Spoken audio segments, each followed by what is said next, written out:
Hey family, welcome to One-on-One with Cut Nice 50. Today, man, we got an exciting segment for you. Today, we're going to talk about the Mr. Olympia changing the rules to the top 3 qualifiers for the next year's 2024 Mr. Olympia contest. Let me go ahead and put on my thinking cap. Hey, we need evolved thinking right here. If you're new to the channel, don't forget to like, subscribe, and follow. And I'm going to tell you my position on where I stand for on this decision that they finally made. Number one, I think it's a good business move as far as the Miss Olympia top 3 qualifying. They will get big names into regional shows, so it's great for the promoters.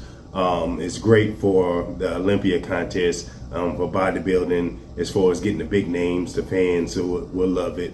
I myself personally, y'all know where I stand for trying to normalize health and wellness.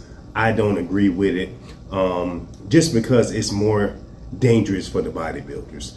We all know in other divisions, maybe they can do it. I can agree with it on that standpoint, meaning that they can do the top 3 and class it everything else. But if they're gonna make that move, hopefully they increase the prize money, because the stuff these athletes go through and they put their body through is dangerous. We all know it. Even though we don't talk about it too much, it is a risk that comes into bodybuilding. That's why myself, I'm gonna be trying to normalize natural bodybuilding going forward in 2024. But as far as this move right here by the IFBB, in coalition with the Mr. Olympia contest, this is both a team decision that they decided on. We've recently seen what the past couple of years, all the deaths increase in bodybuilders, which I hope they do something, but nothing has really changed yet. They did get rid of the point system, which had nothing to do with actually getting these athletes checked. You know, we talk about it every year. We talk about, hey, different ways. There was a lot of big podcasts. My guy Fuad and who else? Dave Palumbo, those, and everybody, man, they had great solutions. Nick Strength and Power, Xavier Willis. You name it, everybody has their ideas and topics, how to fix bodybuilders, how to make them healthier as far as blood work and stuff like that. But it would be hard to do because this is not a drug tested show. And you can't control what these athletes are going to put their body to. So with that being said, man, I don't agree with the decision with the top 3. It will help the business out, but it's not better for the athletes. Now they have to compete more. They got to spend more money out their pockets. I know the promoters, I myself am looking into doing some promoting, but natural shows and stuff of that nature. So I get it from that standpoint. Promoters, they're doing the shows, they're having qualifiers, they're doing everything they have to do, but it's less exciting on their part, and they're not getting rewarded for having these amazing shows by the Mr. Olympia contest or even the IFBB league. It's like, you know, they get their license, they get sanctioned or whatever, and that's it. So for a bodybuilding community to help raise the impact of money, I think they could. They can make salaries for the bodybuilders. They are professional athletes. As far as what my guy Nathan, so I'm gonna entwine this one with also the Nathan situation with him not being allowed into the U.S. They saying his visa status was approved. I myself, 25 years in law enforcement background, y'all already know that. But if his paperwork wasn't complete, he shouldn't have made it to America. So that's a situation a little bit more confusing. I have to look at the paperwork and see what kind of problems that he had, because I do like Nathan. So for him to make it over here, he did everything he had to do from my standpoint, not having all the facts, and his team did. So he didn't have a problem getting out the country, which is the first step. But for them to send him back and he's already in Florida, it's something else that's messed up. Something wasn't done right, or whatever the case may be. Generally, they don't make those slip-ups, and they let you in. He's not a fugitive. He did everything he had to do. No charges was filed, and he paid his dues, or whatever the case may be with that. He's been competing. So I think even to counteract that, the Olympia put out a statement. I'm gonna go ahead and post that up there. We're gonna even read that, and y'all share your thoughts, what they think. It's pretty much saying they're a business organization.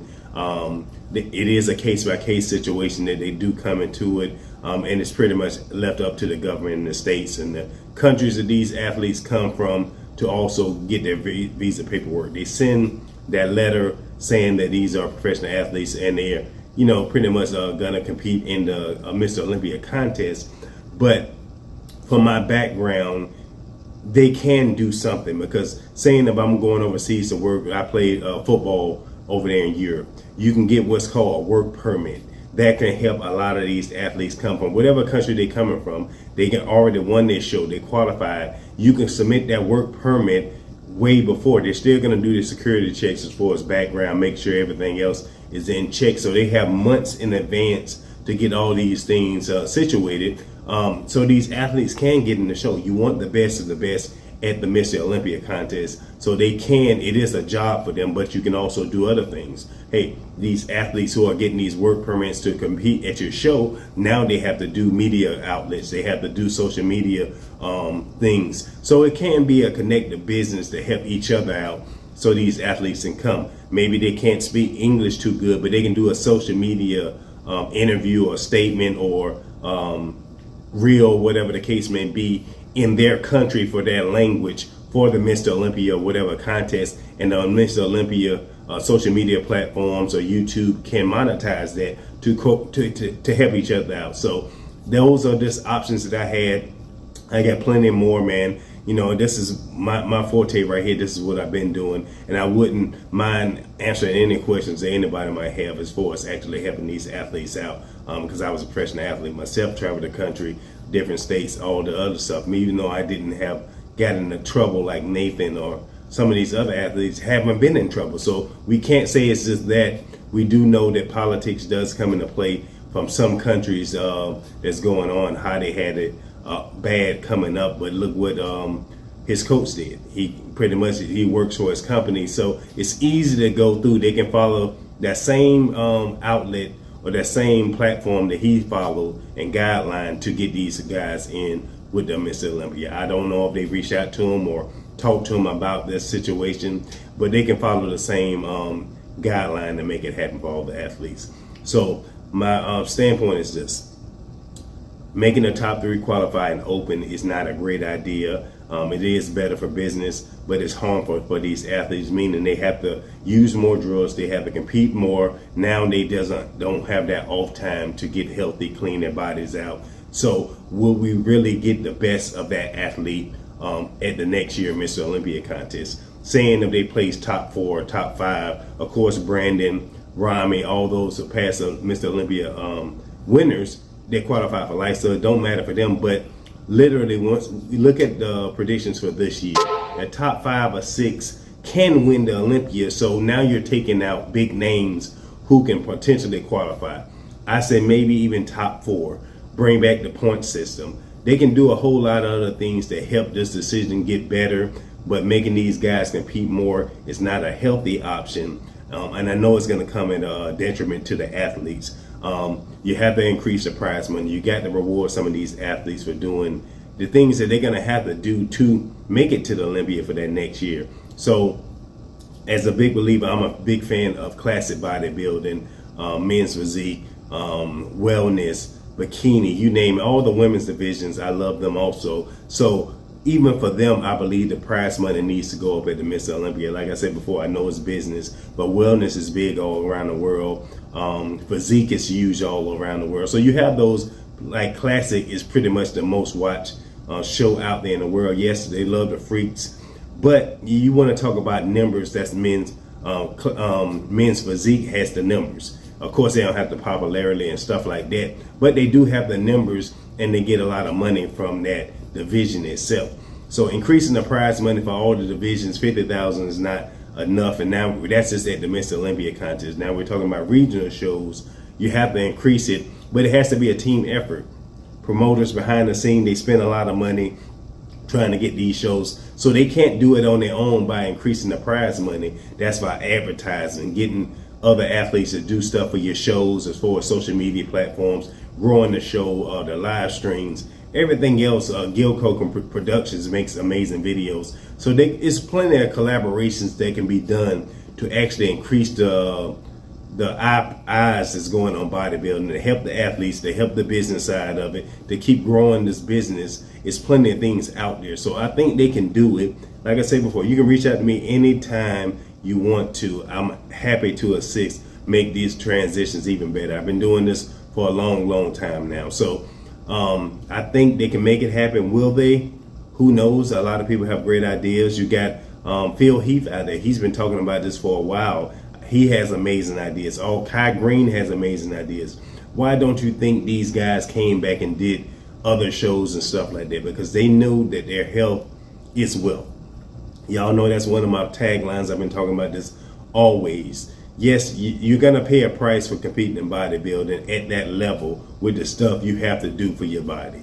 That's no case. So this is not actually helping the athletes itself in the long term. It's helping business, of course, but I'm also about advocates for the athletes. We need to look out for these guys. So we got to compensate them. We got to make it easier for them to compete and want to compete more in the season. Social media is taking off, but make that social media work for you. For the changes that's coming up, I looked on the Mr. Olympia webpage. I didn't see anything. So I watched Dave Palumbo earlier talking, and he was the one who did a video breakdown saying that Olympia changed the rules of top 3. Hopefully that is the case, and I'm not just going too forward beyond the news that they put out there. But I didn't see nothing. Miss Olympia social media rarely kind of promotes the Mr. Olympia contest, and this is less than 2 weeks. I don't see too much going on social media. Nobody's taking over the live. Nobody's doing an Instagram live, promotions going out and stuff like that. I think C-Bum did something a way back. But we're talking about daily. This need to be something daily. All the top 10 who was in there from last year, I have them on my social media platforms, giving a shout out, saying their predictions, doing other things to help grow the business for the Mr. Olympia contest itself particularly, or for any other shows coming on. So you can make it work for you. I'm pretty sure Chris Bum said, yes, you might have to pay that, but it can be a collaboration effort. Y'all can split the proceeds. So it's good on both parts. And what athlete don't want to be talked about, who don't want to be in the spotlight, that also help their fans and help the show that they're going to compete in get more eyeballs. It's just a win-win situation. But share your thoughts. Let me know what you think. Don't forget to like, subscribe, and follow. And with that, it's your boy Cutting S50, and we are out.